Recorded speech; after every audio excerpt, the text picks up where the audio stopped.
lagi dengan saya Sri Rahmadani, NIM 2003060039 dari Program Studi Peternakan Fakultas Pertanian Universitas Sumatera Utara. Pada kali ini, kita akan membahas mengenai tentang telur. Yang pertama, kita akan membahas mengenai tentang perbedaan telur fertil dan infertil. Yang kedua, kita akan membahas mengenai tentang anatomi telur. Dan yang ketiga, kita akan membahas mengenai tentang perkembangan usia embrio telur.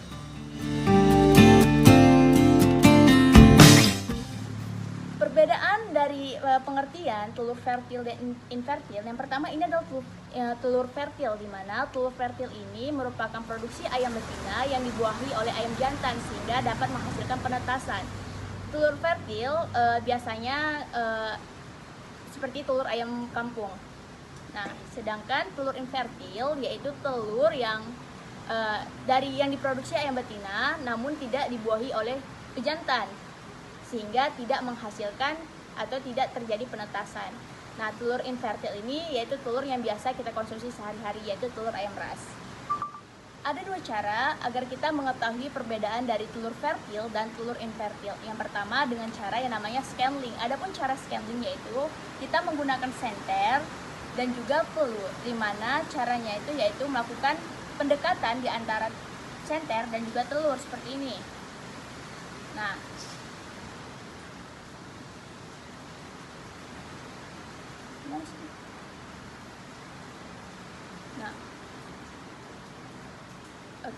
yang dikatakan telur fertil ketika kita melakukan scanning yaitu terdapat yang namanya cincin di tengah-tengah telur dan juga terdapat bintik hitam. Sedangkan jika dia telur infertil, jika melakukan namanya scanning,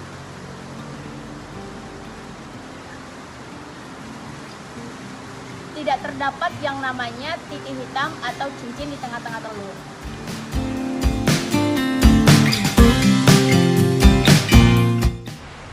Selanjutnya kita akan membahas mengenai tentang anatomi bagian-bagian dari telur. Yang pertama yaitu ada cangkang telur atau prabang telur yang berfungsi sebagai pelindung utama bagi telur.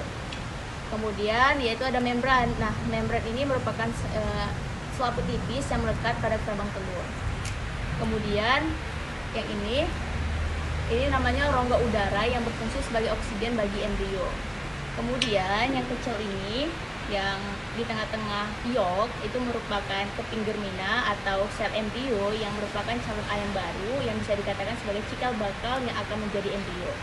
Kemudian yang ini adalah yolk atau kuning telur atau vitelline, yaitu lapisan tipis yang berada di permukaan kuning telur. Kemudian ada yang namanya albumin atau putih telur yang berfungsi sebagai pelindung embrio dari goncangan dan sebagai cadangan makanan serta sebagai air bagi embrio yang akan diirami hingga menjadi seekor DOC nantinya.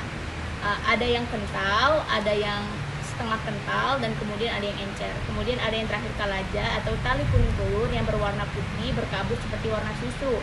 Terdapat pada dua bagian sisi kanan atau sisi kiri yang mana berfungsi untuk menopang kuning telur agar tetap pada tempatnya.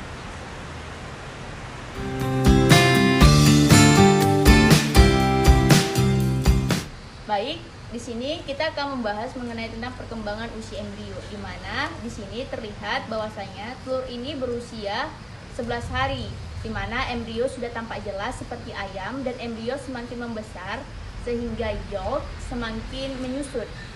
Nah, bisa dilihat. Nah, kemudian ini merupakan jenis embrio atau usia embrio yaitu usia ke-19 hari. Dan ini sudah tampak jelas dan kita lihat bahwasanya yolknya sudah menghilang atau habis dikonsumsi oleh embrionya. Baik, sekian video praktikum mengenai tentang telur. Saya harap teman-teman sekalian yang menonton video ini dapat menambah wawasan serta juga menambah pengalaman di bidang ini. Terima kasih. Wassalamualaikum warahmatullahi wabarakatuh.